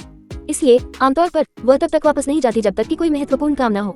मेरे पिताजी की तबीयत इन दिनों ठीक नहीं है। मैं वापस जाकर देखना चाहती हूँ। ली बिंगयुन ने चेहरे पर चिंता भरी नजर डालते हुए कहा। चाचा बीमार हैं? क्या ये गंभीर है? हुआन फैंग ने पूछा। यह एक पुरानी समस्या है। जब मैं छोटी थी तब इसे युद्ध के मैदान में छोड़ दिया गया था। ये कभी भी पर्याप्त नहीं रहा है, ली बिंगयुन ने कहा। लेकिन भले ही उसने इसे लापरवाही से कहा, लेकिन उसका दिल अभी भी अपने पिता के लिए दुखता था। हर बार जब वह अपने पिता को दर्द में देखती थी तो वह असहज महसूस करती थी। वह अपने दिल में भी बहुत असहज महसूस करती थी। मैं आपके साथ चलूंगा, हुआन फैंग ने कहा, जब तक कि कोई गंभीर बीमारी नहीं है। मुझे लगता है कि मैं अभी भी मदद कर सकता हूँ। हाँ, मैं तुम्हारे बारे में क्यों भूल गया? ली बिंगयुन अचानक आश्चर्य से चिल्लाए। पिछली बार जब हुआन फैंग ने एल्डरली को ठीक किया था, हालांकि इसकी घोषणा सार्वजनिक रूप से नहीं की गई थी, हुआन फैंग की महिला होने के नाते ली बिंगयुन को स्वाभाविक रूप से इसके बारे में पता था। इससे पहले ली बिंगयुन भी अंधेरे पक्ष की प्रतीक्षा कर रही थी और वास्तव में हुआन फैंग को अनदेखा कर रही थी जो उसके बगल में था। केवल अब उसे याद आया कि हुआन फैंग के चिकित्सा कौशल बहुत शानदार थे। इसके अलावा उसके पिता की बीमारी को ठीक करने के लिए उसके अंदर अभी भी आंतरिक ऊर्जा थी। यह संभव भी नहीं था, ये सोचकर कि उसके पिता की बीमारी पूरी तरह से ठीक हो गई होगी। ली बिंगयुन का मुंह तुरंत शांत हो गया। लाल, अगर मैंने पहले इसके बारे में सोचा होता तो मैं तुम्हें बहुत पहले ही एक मजबूत आदमी बना देता। ठीक है, मैं वास्तव में आपके पति के बारे में भूल गया था। वह पिटाई की मांग कर रहा है। हुआन फैंग ने मजाक किया और ली बिंगयुन की नितंब पर थपथपाया। ये भारी नहीं था, लेकिन ली बिंगयुन का चेहरा लाल हो गया। अन्य बहनें अभी भी यहाँ हैं, ली बिंगयुन ने शर्मीली आवाज में कहा। हालांकि उसने हुआन फैंग के साथ रिश्ते की पुष्टि की थी, उनके बीच सबसे अंतरंग संबंध भी थे, लेकिन वह अभी भी हुआन फैंग की हरकतों से थोड़ी शर्मिंदा थी। इसके अलावा परिवार में वास्तव में अन्य बहनें भी थीं। तुम किस बात से डर रहे हो? ऐसा नहीं है कि मैंने इसे पहले नहीं देखा है। हुआन फैंग मुस्कुराया। तुम बहुत परेशान करने वाले हो। ली बिंगयुन ने हुआन फैंग को थपथपाया और शर्माते हुए चला गया। हुआन फैंग ने उसकी पीठ की ओर देखा और मुस्कुराया। उसने उसका पीछा नहीं किया। दोनों ने कल के लिए फ्लाइट टिकट बुक कर लिया। रात को विला में मौजूद बाकी लड़कियों को इस बारे में पता चल गया। कुछ देर तक ली बिंगयुन को दिलासा देने के बाद उन्होंने उसे भी सहज होने के लिए मना लिया। हुआन फैंग के होते तो कोई परेशानी नहीं होती। इस समय ली बिंगयुन वास्तव में बहुत आराम कर चुकी थी। उसके दिल में वह स्वाभाविक रूप से हुआन फैंग पर विश्वास करती थी। अतीत में हुआन फैंग के परिणाम ये साबित करने के लिए पर्याप्त थी कि उसका भरोसा गलत नहीं था। जहाँ तक इस तथ्य का सवाल है कि हुआन फैंग एल्डरली की बीमारी को ठीक करने में सक्षम था, यह उसके पिता की बीमारी को ठीक करना था। यह संभव नहीं था। अगली सुबह हुआन फैंग और ली बिंगयुन बाहर गए। वे दोनों अब मशहूर हो चुके थे। इस वजह से घर से निकलने से पहले उन्होंने कुछ भेष भी बनाए। हुआन फैंग और ली बिंगयुन को इस बात का डर नहीं था कि उनके रिश्ते का खुलासा हो जाएगा। उन्हें बस इस बात की चिंता थी कि वे दूसरे लोगों से घिरे रहेंगे और समय में देरी होगी। इस बार ली बिंगयुन के पिता की बीमारी का इलाज करने में मदद करने के अलावा हुआन फैंग इस बार एक अन्य उद्देश्य से भी ली बिंगयुन के घर गए, जो कि दूसरे पक्ष की पुष्टि प्राप्त करना था, ताकि वह और ली बिंगयुन वास्तव में अपने रिश्ते की पुष्टि कर सके। इस बारे में ली बिंगयुन ने भी अपने दिल में इसे समझा, साथ ही उसने इसका विरोध नहीं किया। इस बार उसने हुआन फैंग को ये बताने की पहल भी की कि वह घर जाना चाहती है। उसके दिल में उसे ये भी उम्मीद थी कि हुआन फैंग उसके साथ वापस आ सकता है और उन दोनों के बीच के मामले को सुलझा सकता है। जैसी की उम्मीद थी, हुआन फैंग ने उसे निराश नहीं किया। इससे पहले कि वो कुछ कह पाती, उसने पहल करके उसे अपने साथ चलने के लिए कहा। सुयुमो, जीनिंग जिया और उनके परिवार के बाकी लोग पहले से ही हुआन फैंग के अस्तित्व के बारे में जानते थे। जहाँ तक उनके परिवार के लोगों का सवाल है, हालांकि वे जानते थे कि हुआन फैंग जैसा कोई व्यक्ति है, फिर भी उन्हें डर था कि वे हुआन फैंग और उसके बीच के रिश्ते के बारे में नहीं जानते होंगे। बेशक ली बिंगयुन को भी उम्मीद थी कि उसके और हुआन फैंग के बीच का मामला सुलझ जाएगा। उसे उम्मीद थी कि हुआन फैंग उसके घर आ सकेगा। वह इस मामले को सुलझाना चाहती थी। हालांकि हुआन फैंग जब से दूसरे समय और स्थान से वापस आया था, तब से बहुत व्यस्त था। ली बिंगयुन उसे परेशान नहीं करना चाहता था। अभी हाल ही में उसे थोड़ा ज्यादा आराम महसूस हुआ था। संयोग से घर पर भी कुछ हुआ, तो यही कारण था कि ली बिंगयुन, हालांकि हुआन फैंग जब से दूसरे समय और स्थान से वापस आया था, तब से वह बहुत व्यस्त था। ली बिंगयुन उसे परेशान नहीं करना चाहता था। अभी हाल ही में उसे थोड़ा ज्यादा आराम महसूस हुआ था। संयोग से घर पर भी कुछ हुआ था, इसलिए यही कारण था कि ली बिंगयुन को यह अवसर मिला और उसने इसके बारे में सोचा। और अब वह आखिरकार हुआन फैंग के साथ घर जाना चाहती थी और आधिकारिक तौर पर अपने परिवार के सामने अपने पत्ते खोलना चाहती थी। ली बिंगयुन का दिल खुश भी था और घबराया हुआ भी। चिंता मत करो, मैं बहुत उत्कृष्ट हूँ। आपके पिता को यह जरूर पसंद आएगा। वह हमारे मामले का विरोध नहीं करेंगे। हुआन फैंग ने ली बिंगयुन के दिल में घबराहट देखी और मुस्कुराते हुए कहा। बदबूदार सुंदरता। ली बिंगयुन ने हुआन फैंग पर अपनी आंखें घुमाई और कहा, लेकिन उसके दिल में घबराहट भी थोड़ी कम हो गई। मैं स्टी की ब्यूटी नहीं हूँ। मैंने ये साबित कर दिया है। क्या मैंने यूमो, म्यूजू और मेंजियाओ के परिवार को नहीं बसाया? हुआन फैंग ने कहा। ली बिंगयुन मुस्कुराए। ये सच था। उन लोगों का समर्थन करने वाला परिवार उसके अपने परिवार से कमजोर नहीं था। हालांकि उसने तुरंत भौहें सिकोड़ ली। मेरे पिता थोड़े सीधे हैं, अगर उन्हें पता चले कि तुम्हारे पास दूसरी औरतें भी हैं, मुझे नहीं पता कि वे क्या सोचेंगे। दरअसल ली बिंगयुन का घर सू युमो के घर से अलग था। हालांकि वे सभी बड़े परिवार थे, सू युमो का घर शुरू से ही वह चाहता था कि सू युमो और बाकी लोग भविष्य में शादी करें। वे अपने परिवार को लाभ पहुंचाना चाहते थे, इसलिए जब उन्हें लिंग फेंग मिला तो उन्हें पता चला कि लिंग फेंग के पास दूसरी महिलाएं भी थी, लेकिन लिंग फेंग ने वाकई उनके परिवार को काफी लाभ पहुंचाया था। इसके अलावा यह एक प्रच्छन्न विवाह गठबंधन भी हो सकता है। इस वजह से सू युमो और दूसरी महिलाओं के परिवार एक पल के लिए झिझके, लेकिन उन्होंने कोई आपत्ति नहीं की। 1828 पहाड़ों का एक और अन्वेषण। हालांकि ली बिंगयुन का परिवार स्पष्ट रूप से एक अलग स्थिति में था। शुरू से ही ली बिंगयुन के घर वालों ने कभी इस बारे में नहीं सोचा था। शादी के लिए ली बिंगयुन की खुशी का त्याग करने के बजाय उन्हें इस बात की ज्यादा चिंता थी कि ली बिंगयुन खुश रहेगी या नहीं। ऐसा इसलिए नहीं था क्योंकि ली बिंगयुन की शादी से उनके परिवार को बहुत फायदा होगा। प्रारंभिक बिंदु अलग था और चीजों पर विचार करने का तरीका भी स्वाभाविक रूप से अलग था। यही कारण था कि ली बिंगयुन इतनी चिंतित थी। हालांकि उसे लगा कि अब सब ठीक है। ऐसे लोग थे जो उससे प्यार करते थे और उसके साथ अच्छी बहनें थी। हालांकि उसका परिवार शायद ऐसा न सोचता हो, इसलिए भले ही हुआन फैंग काफी उत्कृष्ट था, वह बहुत शक्तिशाली था। हालांकि उसके परिवार को शायद उसमें कोई दिलचस्पी न हो। चिंता मत करो, मुझे कुछ नहीं होगा। जब तक तुम्हारे पिता मुझे गोली नहीं मार देते, हम इस बारे में बात कर सकते हैं, हुआन फैंग ने कहा। ली बिंगयुन ने फिर से लिंग फैंग की ओर आंखें घुमाई। मेरे पिताजी इतने अनुचित नहीं हैं। बस जब समय आए, अगर तुम्हारी बातें थोड़ी अप्रिय लगे तो उसे दिल पर मत लेना। ली बिंगयुन चिंतित था। हुआन फैंग का रुतबा बढ़ता जा रहा था, इसलिए स्वाभाविक रूप से उसका गुस्सा भी बढ़ता जा रहा था। अगर दूसरे लोग उसे पहले की तरह सम्मान न दे और उसके चेहरे की ओर इशारा करके उसे डांटे, तो वह अपने दिल में इसे स्वीकार नहीं कर पाएगा। मैं उस तरह का व्यक्ति हूँ। हुआन फैंग ने ली बिंगयुन की नाक पर चुटकी ली और कहा, मैं ससुर से डांट खाने को भी तैयार हूँ, जब तक वह मेरी बेटी को मुझे देने के लिए तैयार है। हाँ, ली बिंगयुन ने एक मीठी मुस्कान के साथ कहा, लेकिन उसके दिल में वह सोच रही थी कि चाहे उसका परिवार कुछ भी कहे, उसे अपनी राय पर दृढ़ता से रहना चाहिए और हुआन फैंग के साथ रहना चाहिए। परिवार ने जो भी कहा, उसे अपनी राय पर जोर देना चाहिए और मुआन रेंग के साथ रहना चाहिए। 49 सतह पर हुआन फैंग बहुत आश्वस्त लग रहा था, लेकिन वास्तव में वह थोड़ा घबराया हुआ भी था। ऐसा नहीं था कि वह वास्तव में डर गया था कि ली बिंगयुन के पिता उसे गोली मार देंगे, लेकिन जैसा कि ली बिंगयुन ने पहले कहा था, उसका परिवार दृढ़ता से सहमत नहीं था। जिन लोगों को लाभ की परवाह नहीं थी, उन्हें वह और भी अधिक लाभ देगा। ये बेकार था। इस वजह से हुआन फैंग वास्तव में सू युमो और घर के अन्य लोगों का सामना करना पसंद करेंगे। उनके परिवार के लोग हितों को अधिक महत्व देते हैं। जब तक वह उन्हें पर्याप्त लाभ पहुंचाता रहेगा, तब तक वे इस बात की परवाह नहीं करेंगे कि उनके पास कितनी महिलाएं हैं। वे तांग मुक्सू के परिवार की तरह भी होंगे। वे उसके प्रति सद्भावना व्यक्त करने की पहल करेंगे। हालांकि हुआन फैंग को वास्तव में लगा कि ली बिंगयुन का परिवार थोड़ा परेशान करने वाला था। अगर उसके पास दूसरी महिलाएं नहीं होती, तो वह कह सकता था कि उसे ईमानदारी से उन्हें मनाना होगा। इसके अलावा उसकी हालत भी खराब नहीं थी। हालांकि उसके पास कई अन्य महिलाएं थी। इस तरह अगर वह कहता कि वह ईमानदार है, तो वह और ली बिंगयुन उस पर विश्वास करेंगे। हालांकि बाहरी लोग शायद उस पर विश्वास न करें। ली बिंगयुन का परिवार भी बुरा नहीं था, इसलिए जब दूसरे लोग लाभ की परवाह नहीं करते, तो वे उसके बारे में भी नहीं सोच सकते। हालांकि हुआन फैंग को यकीन था कि ली बिंगयुन उसके पक्ष में है, वह उनके मामले के लिए कड़ी मेहनत भी करेगी। लेकिन अगर वह वास्तव में ली बिंगयुन के परिवार को मना नहीं सका, तो ये सबसे असहज होगा। ये निश्चित रूप से ली बिंगयुन होगा जो बीच में फंस गया है। मुझे उम्मीद है कि यह यात्रा सुचारू रूप से चलेगी, हुआन फैंग ने अपने दिल में सोचा। जब हुआन फैंग और ली बिंगयुन विमान में सवार होकर यांग सिटी के लिए उड़े, तो मेंग याओ, जो दूसरे आयाम में था, अभी भी भागने की कोशिश में था। इस समय मेंग याओ बहुत ही दयनीय स्थिति में लग रही थी। उसके कपड़े काफी क्षतिग्रस्त हो गए थे, उसकी त्वचा काफी नाजुक दिख रही थी और उसका चेहरा खून और थकान से भरा हुआ था। 100,000 पहाड़ों में हर कदम खतरे से भरा था। वह अब तक जीवित रहने में सक्षम थी, यहाँ तक कि उसे खुद भी लगा कि यह एक चमत्कार था। हालांकि इस वजह से उसे बहुत चोटें आईं। हालांकि यह कोई जानलेवा चोट नहीं थी, लेकिन इसने उसकी हरकतों को कमोबेश प्रभावित किया। इस बार वह एक बार फिर इतनी भाग्यशाली थी कि वह एक हत्यारे के पंजे से बच निकली। वह पहाड़ में उलझन में थी और उसे बिल्कुल भी दिशा का पता नहीं था। कई बार मेंग याओ को भी निराशा महसूस हुई और वह कोई रास्ता नहीं खोज पाए। उसे नहीं पता था कि ऐसा दिन कब आएगा। कभी कभी जब वह इसके बारे में सोचती, तो उसे लगता कि शातिर जानवर द्वारा मारा जाना कोई बुरी बात नहीं होगी। कम से कम उसे ऐसी दयनीय स्थिति में भागना तो नहीं पड़ेगा। बेशक जागने के बाद वह एक बार फिर भागने की फिराक में लग जाएगी। अरे, ये कैसी आवाज है? भागते हुए मेंग याओ ने अचानक लड़ाई की आवाज सुनी। इस पहाड़ पर ऐसी आवाज सुनना आसान नहीं था। इसका मतलब था कि आसपास कोई था। ये सोचते ही मेंग याओ की रूह कांप उठी और वह तेजी से आवाज की दिशा में भागी। हालांकि वेदी पर हुई पिछली घटना से सीख लेने के बाद वह भागते हुए भी खुद को छिपाने पर ध्यान दे रही थी। हालांकि उसने अपनी आवाज को नियंत्रित करने पर बहुत ध्यान दिया। लगभग कुछ 100 मीटर तक दौड़ने के बाद मेंग याओ ने अंततः एक झाड़ी के पीछे लड़ाई का दृश्य देखा। घटनास्थल पर जो स्थिति थी, उसे देखकर वह थोड़ा स्तब्ध रह गया। इसलिए लड़ाई के दो पक्ष शैतानों से थे। यह अजीब नहीं था, उसने पहले भी दूसरे पक्ष को देखा था। यही बात उसे हैरान कर रही थी। वे नश्वर दुनिया के संप्रदायों से थे और मुझे उनमें से कुछ याद हैं। वे यहाँ क्यों हैं? मेंग याओ हैरान थी। उसे जो पता था उसके अनुसार नश्वर दुनिया के सभी संप्रदाय पहले भी यहाँ आ चुके थे। उस समय वह भी उनके पीछे पीछे यहाँ आई थी और फिर उन्हें शैतानों के लोगों ने वापस जाने के लिए मजबूर कर दिया और इस वजह से वह उनसे अलग हो गई। वह इस पूरे समय 100,000 पहाड़ों में रह रही थी। क्या ऐसा हो सकता है कि वे फिर से आए हैं? मेंग याओ ने उत्साह से सोचा। आखिरकार उन्होंने पिछली बार अच्छी तैयारी नहीं की थी और शैतानों के लोगों ने उन्हें भगा दिया था। ये बहुत संभव था कि वे पर्याप्त तैयारी करने के बाद फिर से आए। ये सोचते हुए मेंग याओ जल्दी से प्रकट हुई और पूछना चाहती थी कि क्या हो रहा है। बेशक उससे पहले मेंग याओ को शैतानों के लोगों को हराने में उनकी मदद करनी होगी। मेंग याओ, जब मेंग याओ प्रकट हुआ तो कुछ नश्वर दुनिया के शिष्य मेंग याओ उनमें से कुछ को ही पहचान पाया, लेकिन अब हर कोई मेंग याओ को जानता था। ऐसा इसलिए था क्योंकि मेंग याओ बहुत प्रसिद्ध था, चाहे उसकी ताकत कितनी भी हो। ये सब युवा पीढ़ी में है, एक शीर्ष अस्तित्व, चलो पहले उनसे निपटते हैं। मेंग याओ ने कहा, ठीक है। सभी ने चेहरे पर उत्साह के साथ उत्तर दिया। इससे पहले सभी ने मेंग याओ के खो जाने की खबर सुनी थी। 100,000 पहाड़ों में एक दूसरे से अलग होना निश्चित रूप से अच्छी बात नहीं थी। कई लोगों को तो ये भी लगा कि मेंग याओ शायद पहले ही मर चुकी होगी।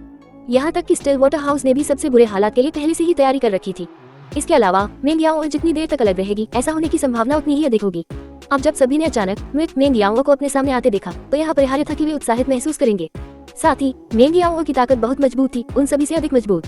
इसलिए मेंग याओ की उपस्थिति उनके लिए एक मजबूत समर्थन थी। हर कोई स्वाभाविक रूप से और भी खुश था। शैतानों के लोग मेंग याओ को नहीं जानते थे और उनके मन में उसके बारे में कोई धारणा नहीं थी। जब उन्होंने देखा कि वह नश्वर दुनिया से है तो उन्होंने भी मेंग याओ पर हमला कर दिया। मेंग याओ डरी हुई नहीं थी। ये तो बताने की जरूरत ही नहीं कि उसकी अपनी ताकत शैतानों के लोगों से ज्यादा मजबूत थी। पहाड़ों में रहने के 1 महीने की वजह से ही उसका मुकाबला करने का अनुभव काफी बढ़ गया था। साधना स्तर हालांकि बड़ा नहीं, लेकिन उसकी लड़ाकू ताकत काफी हद तक बढ़ गई थी। इस अवधि के दौरान हालांकि मेंग याओ भाग रही थी, इसका मतलब ये भी था कि वो सभी प्रकार के क्रूर जानवरों से लड़ रही थी और उनसे लड़ रही थी। युद्ध का अनुभव स्वाभाविक रूप से समृद्ध था। इसे इस अवधि के दौरान उसकी फसल भी माना जा सकता है। मेंग याओ की भागीदारी के साथ नश्वर दुनिया की युद्ध शक्ति पर विचार किया जा सकता है। निश्चित रूप से ये बहुत बढ़ गया। शैतानों के वे लोग, वे शैतानों के साधारण शिष्यों के बारे में भी जानते थे। नश्वर दुनिया के वे शिष्य, वे ये भी जानते थे कि वे युद्ध में बराबरी पर थे। अब मेंग याओ जिसके पास युद्ध शक्ति थी, उनके साथ शामिल हो गई थी। जल्द ही वे नुकसान में थे। चूंकि विरोधी शैतानों में से था, इसलिए मेंग याओ और अन्य लोगों ने कोई दया नहीं दिखाई। इस वजह से उन्होंने किसी को भी बंदी नहीं बनाया, नहीं किसी को जाने दिया। उन सभी को उनके द्वारा मार दिया गया। वरिष्ठ बहन मेंग, आपकी मदद के लिए धन्यवाद। शैतानों के उन लोगों को मारने के बाद नश्वर दुनिया के शिष्य जल्दी से मेंग याओ को धन्यवाद देने आए। मेंग याओ ग्रैंड नंजिंग वन की आखिरी शिष्या थी और उसकी वरिष्ठता अभी भी बहुत अधिक थी। हालांकि उसके सामने ये साधारण शिष्य मेंग याओ की उम्र के लगभग बराबर थे, फिर भी वरिष्ठता के मामले में अभी भी एक लंबा रास्ता तय करना था। मेंग याओ को वरिष्ठ बहन कहना वही था जो मेंग याओ ने पहले अनुरोध किया था, अन्यथा उसे शायद अपने वरिष्ठ चाचा या ग्रैंड मास्टर या ऐसा कुछ कहना पड़ता।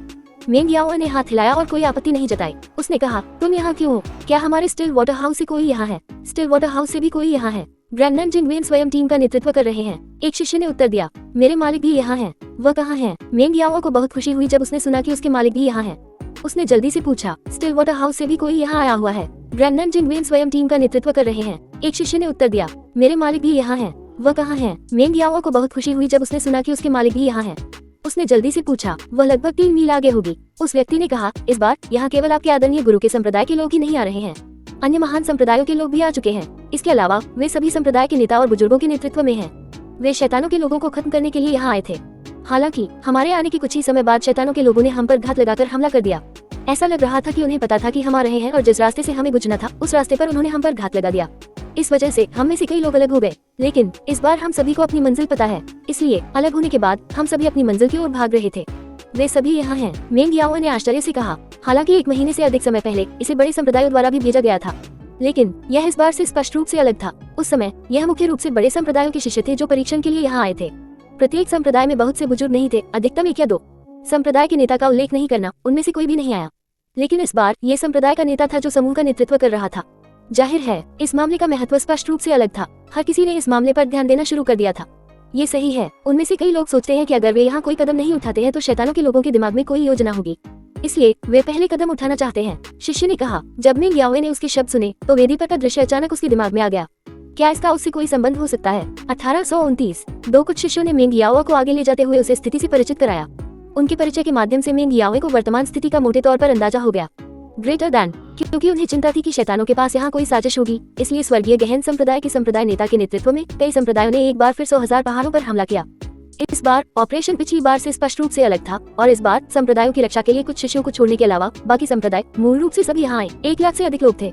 इससे कोई ये देख सकता था कि इसका पैमाना 10 साल पहले हुए मानव दानव युद्ध से बहुत कम नहीं था। हालांकि अगर वहाँ बहुत सारे लोग भी होते तो भी वे 100,000 पहाड़ों में प्रवेश करने के बाद हवा में उड़ना नहीं चुनते। इसके बजाय वे खुद को हवा में चलते हुए दिखाते, क्योंकि अगर वे हवा में उड़ते और कुछ सुपर शातिर जानवरों को भड़काते तो भले ही वहाँ विभिन्न संप्रदायों के बहुत सारे विशेषज्ञ हों, इससे बहुत बड़ा नुकसान होता। इसके अलावा 100,000 पहाड़ों के अंदर का वातावरण बेहद जटिल था, इसलिए कई संप्रदायों के कई शिष्य बिखरे हुए थे। सौभाग्य से यहाँ आने से पहले हर कोई जानता था कि वे किस गंतव्य पर जा रहे हैं, इसलिए भले ही वे अलग हुए हों, फिर भी हर कोई गंतव्य की ओर बढ़ रहा था। वे पूरी तरह से खो नहीं गए थे, पिछले मेंग याओ के विपरीत। हालांकि डेविल्स के साथ शुरुआती आदान प्रदान के दौरान वे अभी भी ऊपरी हाथ पाने में कामयाब नहीं हुए और डेविल्स में शिष्यों की संख्या भी इसी तरह बहुत अधिक थी। अब 1 महीने से अधिक समय बीत चुका था और डेविल्स में स्थानांतरण संरचना पूरे समय काम कर रही थी, शिष्यों की एक स्थिर धारा भेज रही थी। बहरहाल सभी को खुशी थी कि वे जल्दी आ गए, वरना समय बीतने के साथ अगर शैतानों के सभी शिष्यों को भेज दिया जाता तो उन्हें नहीं पता होता कि उनकी खुद की स्थिति कितनी भयावह होती। इन 10 सालों में उनके शैतानों का विकास किस हद तक हुआ उन्हें नहीं पता था। हालांकि 10 साल पहले शैतान सम्राट, जिसकी लड़ाई की ताकत सबसे भयानक थी, पहले ही मारा जा चुका था। इससे उन्हें चुपके से राहत मिली, क्योंकि अगर ये 10 साल पहले के शैतान सम्राट के साथ मिलकर शैतानों की शक्ति होती तो वे जिस स्थिति का सामना कर रहे थे वह और भी खतरनाक होती। रास्ते में मेंग याओ और बाकी लोग बड़े समूह के साथ फिर से जुड़ने के लिए लगातार आगे बढ़ते रहे। रास्ते में वे कई शिष्यों से भी मिले जो अलग हो गए थे और मेंग याओ और अन्य लोगों से मिलने के बाद वे भी बड़े समूह में शामिल हो गए। पूरा समूह और भी बड़ा हो गया और जब वे शिष्यों ने मेंग याओ को देखा तो वे भी बहुत खुश हुए। आखिरकार अगर इतनी खूबसूरत शक्ति वाला व्यक्ति ऐसे ही मर गया तो यह वास्तव में एक बहुत बड़ी क्षति होगी, खासकर अभी जब हर कोई मेंग याओ जैसे किसी व्यक्ति से लड़ रहा था तो उनके पास एक अतिरिक्त युद्ध शक्ति भी होगी। रास्ते में मेंग याओ और अन्य लोगों ने न केवल अपने खोए हुए शिष्यों से मुलाकात की थी, बल्कि वे पहले भी कुछ शैतान के शिष्यों से मिल चुके थे। दोनों पक्ष कट्टर दुश्मन थे और मिलने के बाद उन्होंने बिना कोई शक बर्बाद किए सीधे हमला कर दिया। सौभाग्य से उनमें से किसी को भी किसी योद्धा रैंक के अस्तित्व का सामना नहीं करना पड़ा था। इसके अलावा नश्वर दुनिया की तरफ मेंग याओ के साथ उनकी लड़ने की क्षमता कमजोर नहीं थी और भले ही वे खतरे में थे फिर भी कई हताहत नहीं हुए। और जहाँ तक शैतानों के लोगों की बात है, वे स्पष्ट रूप से नश्वर दुनिया की तरफ की स्थिति को जानते थे और नश्वर दुनिया की तरफ से अलग हुए शिष्यों को घेरने और उनका सफाया करने के लिए कई छोटे छोटे समूहों में विभाजित हो रहे थे। और इसी वजह से इस समय 100,000 पहाड़ों के भीतर हर जगह एक युद्ध हो रहा था। मेंग यासर और अन्य लोगों ने भी कुछ लोगों को बचाया था, लेकिन निश्चित रूप से उन्होंने मॉडल वर्ल्ड में संप्रदायों के कई शिष्यों की मृत्यु को भी व्यक्तिगत रूप से देखा था। जहाँ तक 10 साल पहले के मानव राक्षस युद्ध की बात है, युवा पीढ़ी के लिए उन्होंने अपने सभी बुजुर्गों को पहले भी इसका जिक्र करते सुना था। हर बुजुर्ग जब वे उस समय बड़ी लड़ाई के बारे में बात करते थे तो उनके दिल में एक डर बना रहता था और वे सतर्क रहते थे और शैतानों से नफरत करते थे। उन्होंने युवा शिष्यों को ये भी याद दिलाया कि अगर वे ठीक से साधना करेंगे तो शैतान आसानी से हार नहीं मानेंगे और वे फिर भी वापस आ जाएंगे। वे कभी शैतानों के संपर्क में नहीं आए थे, इसलिए उन्हें नहीं पता था कि शैतानों के लोग कितने क्रूर होते हैं। इसी तरह 10 साल पहले हुए महान युद्ध के बारे में भी उनके मन में कोई गहरी भावना नहीं थी। आखिरकार उन्होंने व्यक्तिगत रूप से इस मामले में भाग नहीं लिया था और इसके बारे में केवल दूसरों से सुना था। लेकिन अब जब उन्होंने शैतानों के लोगों के साथ व्यक्तिगत रूप से मारपीट की और यहाँ तक कि अपने साथी ताओवादी को भी शैतानों के हाथों मरते देखा और अपनी आंखों के सामने मरते देखा, तो उन्हें आखिरकार इस तरह की स्थिति की असली क्रूरता समझ में आ गई। चाहे वे आमतौर पर कितने भी थके हुए क्यों ना हो, चाहे ये कितना भी कठिन क्यों ना हो, यह अलग था। शैतान लोग उनसे बिल्कुल भी तर्क नहीं करते थे। यह एक ऐसी स्थिति थी जहां दोनों पक्ष तब तक आराम नहीं करते थे जब तक कि एक पक्ष मर न जाए और केवल अग्रिमपंथी के शैतानों की लड़ाई में व्यक्तिगत रूप से भाग लेने के बाद ही वे अपने बुजुर्गों की तरह भारी अनिर्णायक भावनाओं का अनुभव करने में सक्षम होंगे। वर्तमान में इस समूह की स्थायी नेता थी और उसका दिमाग 1 महीने पहले की तुलना में बहुत अधिक परिपक्व था। कई बार वह मौत के किनारे के पास तैरती थी, इससे उसकी गंध की भावना भी बहुत तेज हो गई थी और इससे उसे कई बार दुश्मनों का पता लगाने में मदद मिली जो उस पर घात लगाए हुए थे, जिससे संकट का समाधान हो गया। साथ ही इसने अन्य संप्रदायों के शिष्यों को अपने दिलों में मेंग याओ की और भी अधिक प्रशंसा करने का कारण बना दिया। हालांकि मेंग याओ को यह भी पता था कि वे जो सामना कर रहे थे वे सिर्फ साधारण शैतान के शिष्य थे। अगर उन्हें कोई अत्याचारी ताकत वाला व्यक्ति मिल जाए तो वह भी उनका मुकाबला नहीं कर पाएगा। उस समय वह ज्यादा मदद नहीं कर पाएगा, इसलिए अभी सबसे महत्वपूर्ण बात संप्रदाय के बुजुर्गों को ढूंढना था। सौभाग्य से जब वे अपने बुजुर्गों के साथ फिर से मिले तब भी उन्हें किसी शक्तिशाली दुश्मन का सामना नहीं करना पड़ा। ये केवल इतना ही कहा जा सकता है कि उनका भाग्य वास्तव में काफी अच्छा था। मास्टर, बैठक स्थल पर पहुंचने के बाद मेंग याओ ने दूर से ग्रैंड नन जिंगवेन की छवि देखी। तुरंत 1 महीने से अधिक समय से उसके दिल में दबी हुई भावनाएं फूट पड़ी। मूल रूप से जब ग्रैंड नन जिंगवेन दूसरे संप्रदायों के संप्रदाय के नेताओं के साथ कुछ मामलों पर चर्चा कर रही थी, जब मेंग याओ की चीख अचानक सुनाई दी तो उसे लगा कि उसने गलत सुना है। आखिरकार घटनास्थल पर बहुत सारे लोग थे और सभी तरह की आवाजों से यह बहुत अराजक था। हालांकि शिष्यों के बीच चर्चा की आवाजें पहले ही जानबूझकर कम कर दी गई थी, फिर भी वहाँ बहुत सारे लोग मौजूद थे। मास्टर, मेंग याओ दौड़कर पास आया और फिर चिल्लाया। तभी ग्रैंड नन जिंगवेन ने पलटकर देखा और जैसे ही उसने मेंग याओ को देखा जो उसकी ओर दौड़ रही थी, वह भी एक पल के लिए चौंक गया। फिर अपने चेहरे पर खुशी के भाव के साथ उसने अनजाने में कुछ कदम आगे बढ़ा दिए। अच्छा शिष्य, ग्रैंड नन जिंगवेन चिल्लाया। मेंग याओ और भी अधिक उत्साहित था। उसने अपनी गति बढ़ा दी और ग्रैंड नन जिंगवेन की तरफ दौड़ा और खुद को उसके आलिंगन में फेंक दिया। मेंग याओ के लिए दूसरा पक्ष न केवल उसका स्वामी था, बल्कि कोई ऐसा व्यक्ति भी था जिसने उसे साधना के लिए बुलाया था, एक माँ की तरह काम किया जिसने उसकी देखभाल की और उसका ख्याल रखा। इसलिए मेंग याओ ग्रैंड नन जिंगवेन से बहुत जुड़ी हुई थी और 1 महीने से अधिक समय तक पीड़ा सहने के बाद ये लगाव और भी गहरा हो गया था और इस वजह से केवल अब ग्रैंड नन जिंगवेन को अचानक देखने के बाद मेंग याओ की इतनी तीव्र प्रतिक्रिया हुई। मेरे छोटे शिष्य, तुम आखिरकार वापस आ गए। यह अच्छा है कि तुम ठीक हो, यह अच्छा है कि तुम ठीक हो। ग्रैंड नन जिंगवेन ने मेंग याओ के बालों को सहलाया और खुद से कहा। उसकी अभिव्यक्ति भी बेहद उत्साहित थी। हाँ, मुझे वास्तव में मास्टर की याद आती है, मेंग याओ ने कहा। उसकी आवाज पहले से ही थोड़ी नम थी। पहले उसने कई अन्य शिष्यों के सामने मजबूत अभिनय किया था और अपनी राय रखी थी, लेकिन अब वह एक छोटी लड़की की तरह कमजोर था जो नखरे दिखाना पसंद करती थी और उसे दूसरों को उसके लिए तरस खाने की जरूरत थी। बेशक मेंग याओ शुरू में इतनी युवा नहीं थी। हाँ, मुझे पता है, मुझे पता है, ग्रैंड नन जिंगवेन ने कहा। पूछने की कोई जरूरत नहीं थी। सिर्फ मिंग याओ के शरीर को देखकर ग्रैंडन जिंगवेन को पता था कि इस समय में मिंग याओ ने निश्चित रूप से बहुत कुछ सहा होगा और यह अजीब नहीं था।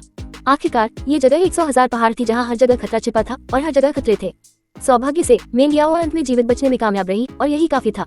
ग्रैंडन जिंगवेन की बाहों में बहुत देर तक लेटे रहने के बाद ही मिंग याओ खड़ी हुई और अपने मालिक की तरफ देखा। उसे थोड़ी शर्मिंदगी महसूस हुई। आखिरकार उसका मालिक आमतौर पर उसके साथ बहुत बुरा व्यवहार करता था और अगर वह उसके करीब जाना भी चाहती तो उसकी हिम्मत नहीं होती।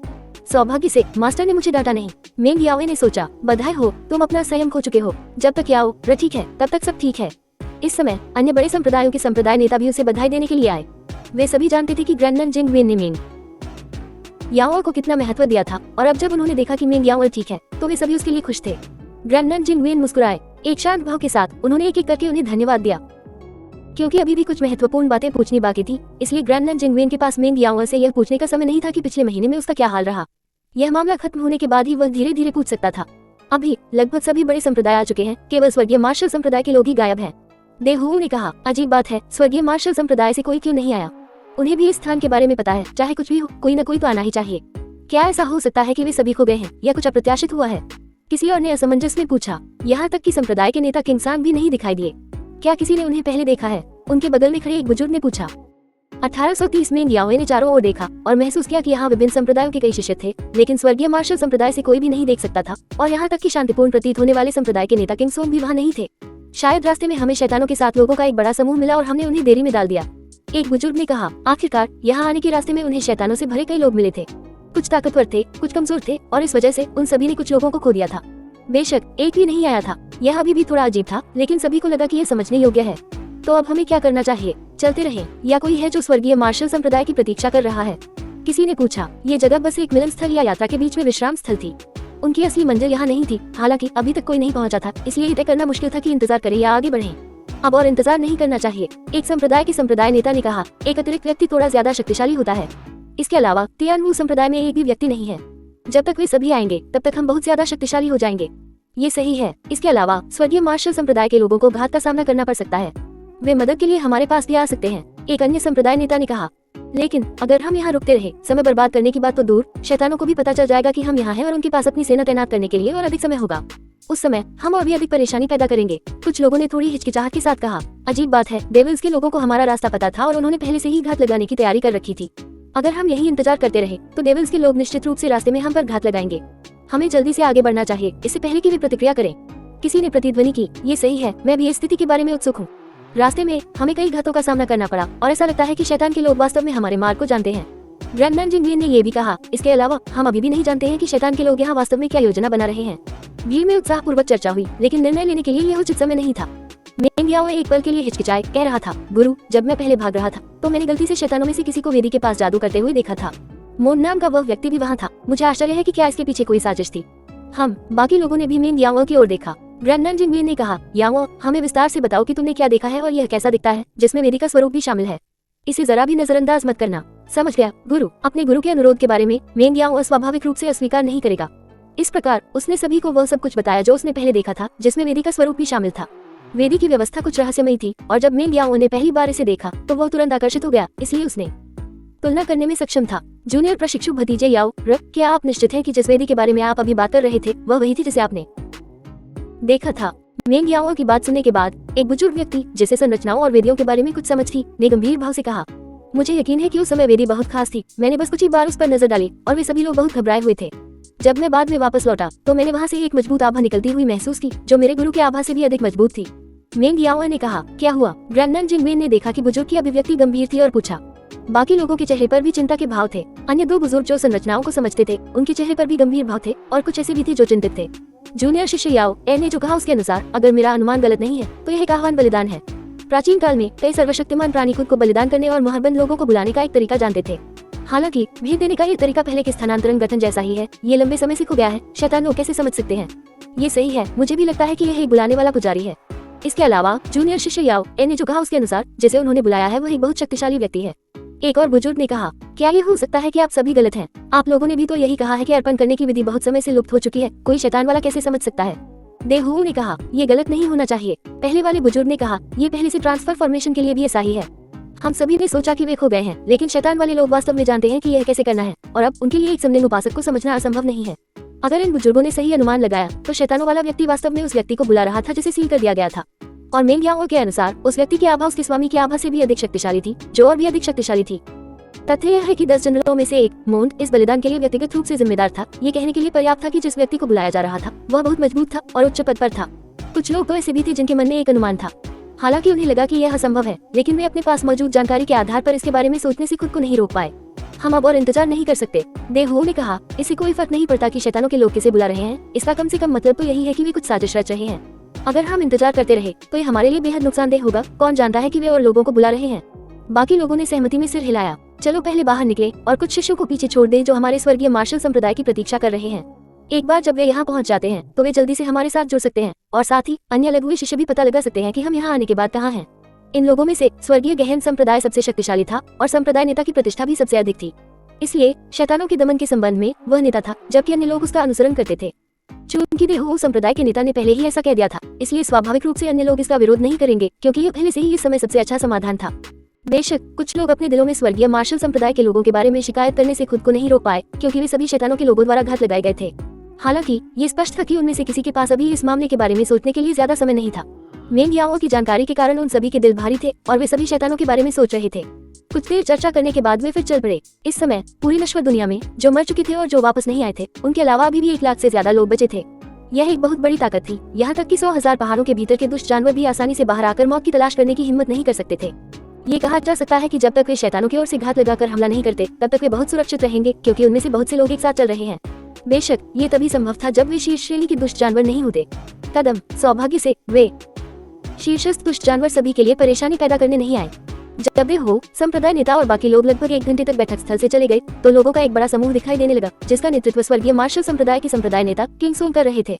संप्रदाय के नेता किंग सांग, आप आखिरकार यहाँ आ ही गए।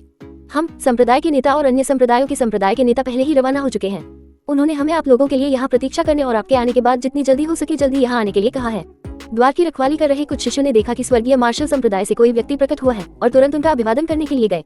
हुर हुर, अच्छा, हम जल्द ही वहाँ पहुँच जाएंगे। आपकी कड़ी मेहनत के लिए धन्यवाद, संप्रदाय के नेता किंग सोंग ने मुस्कुराते हुए कहा। बेशक, संप्रदाय नेता किंग सांग, उन शिष्यों ने विनम्रता से उत्तर दिया। बस आपका मिशन पूरा हो चुका है, निश्चिंत रहें, आप जा सकते हैं, संप्रदाय के नेता किंग सोंग ने कहा। संप्रदाय नेता किंग सोंग, आप लोग पहले जाए, हमें अभी भी यहाँ उन अन्य जूनियर्स का इंतजार करना होगा जो अलग हो गए हैं। शिष्य को संप्रदाय नेता किंग सोंग के शब्दों के पीछे का अर्थ समझ में नहीं आया और फिर भी उसने सम्मानपूर्वक बात की। इंतजार करने की कोई जरूरत नहीं है, आप और इंतजार नहीं कर सकते, संप्रदाय के नेता किंग सांग ने कहा। उसके बाद एक अध्याय निकाला गया जो एक तेजाब लेकर आया। ये शिष्य के सिर की ओर मारा गया। शिष्य चौंक गया। इससे पहले कि वो कुछ प्रतिक्रिया कर पाता, उसके माथे पर खून की एक लकीर उभर आई, फिर और भी खून बहने लगा। शिष्य की आंखें सफेद हो गई, फिर वह जमीन पर गिर पड़ा और उसकी सांसें रुक गईं। संप्रदाय के नेता किंग सोंग, आप क्या कर रहे हैं? अन्य शिष्य इस दृश्य को देखकर डर गए। उनमें से कुछ ने पूछा, जबकि अन्य को एहसास हुआ कि कुछ गड़बड़ है और वे भागना चाहते थे। क्या बात है? मैं तुम्हें भेज दूंगा, चिंता मत करो, तुम्हारे शिक्षक और साथी शिष्य जल्दी ही तुम्हारे साथ आएंगे। अच्छा, संप्रदाय के नेता किंग सांग के चेहरे पर अब पहले जैसी कोमल मुस्कान नहीं थी और उसकी जगह गोरिया के चेहरे पर उदासी थी। संप्रदाय के नेता किंग सांग के बोलने के बाद उनके पास मौजूद कुछ संप्रदाय के नेताओं ने तुरंत कार्रवाई शुरू कर दी। यद्यपि शिष्य पहले से ही सतर्क थे और प्रतिरोध करना चाहते थे, लेकिन वे तो केवल साधारण शिष्य थे। वे स्वर्गीय मार्शल संप्रदाय के वरिष्ठों के बराबर कैसे हो सकते थे? परिणाम स्वरूप कुछ ही समय बाद वे सभी एक के बाद एक मर गए, और यहाँ तक कि जो लोग पहले संभव क्षण में बच निकले थे वे भी भागने में सफल नहीं हुए, क्योंकि वे सभी स्वर्गीय मार्शल संप्रदाय के लोगों द्वारा मारे गए। कुछ लोगों को पीछे छोड़ दो, कुछ लोगों को पीछे छोड़ दो। अगर कोई यहाँ आता है तो उन सभी को मार डालो। चलो आगे बढ़ते हैं और गंदगी को साफ करने की तैयारी करते हैं, संप्रदाय के नेता किंग सोंग ने कहा। संप्रदाय के नेता किंग सोंग की योजना इस अवसर का लाभ उठाकर अन्य संप्रदायों की ताकत को कमजोर करने की थी। इस प्रकार वह स्वाभाविक रूप से अन्य संप्रदायों के शिष्यों पर दया नहीं दिखाएगा। जब उसने इन शिष्यों को देखा तो संप्रदाय के नेता किंग सोंग ने पहले ही उन्हें मौत की सजा सुना दी थी।